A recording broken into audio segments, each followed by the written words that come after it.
Even as a kid growing up, I used to love to play Army and guns and soldiers, and we would play tag and everything. So I knew early on that I wanted to join the Army.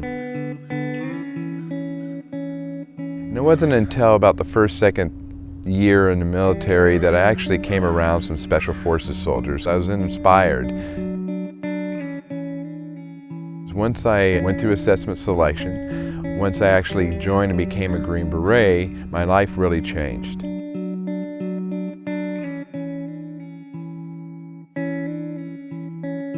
I would, on average, spend about 6 to 7 months at a time deployed to any one of the countries in the Middle East, either supporting one of our missions, doing foreign internal defense, doing humanitarian assistance.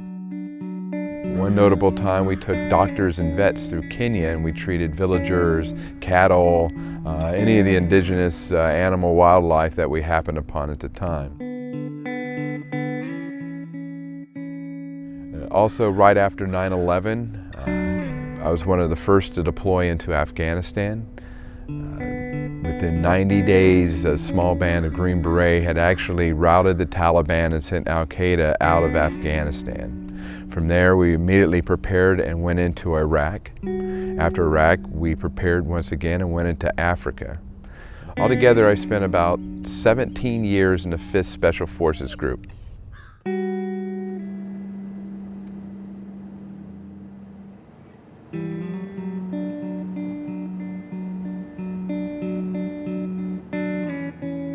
I'm very active in the community, especially down here in the Tampa area.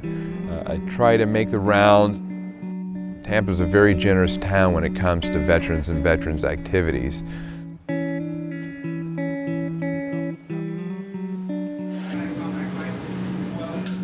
One thing that I do is I run a community fusion event called Shooting with SOF.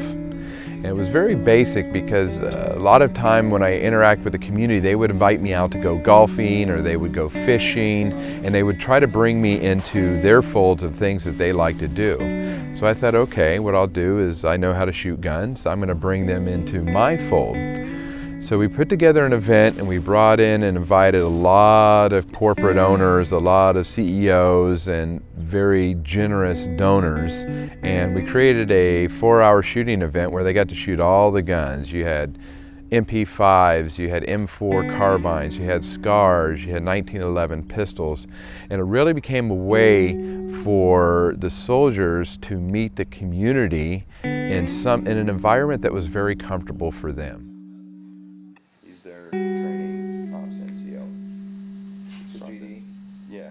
No. This guys go race go-karts. One of the unique things about the Green Beret Foundation and the board members and all of the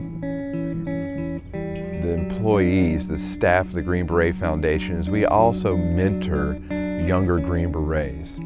And these Green Berets are looking to understand, how do I come home from combat and be a father again, or how do I come back out in the community and be involved in the community? Because what happens is the current generation is gone so much that when they come home, they really don't know exactly what home is.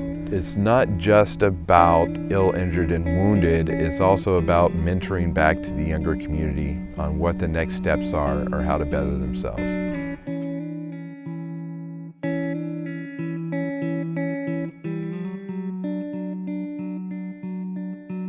One thing that's very critical to the Green Beret Foundation is we realize we can't do it all for ourselves. So my job is to go out and to find those key corporate and private partnerships and really tell them and create awareness about the Green Berets. And once they see that, they realize our mission. And then we talk about how they can support us.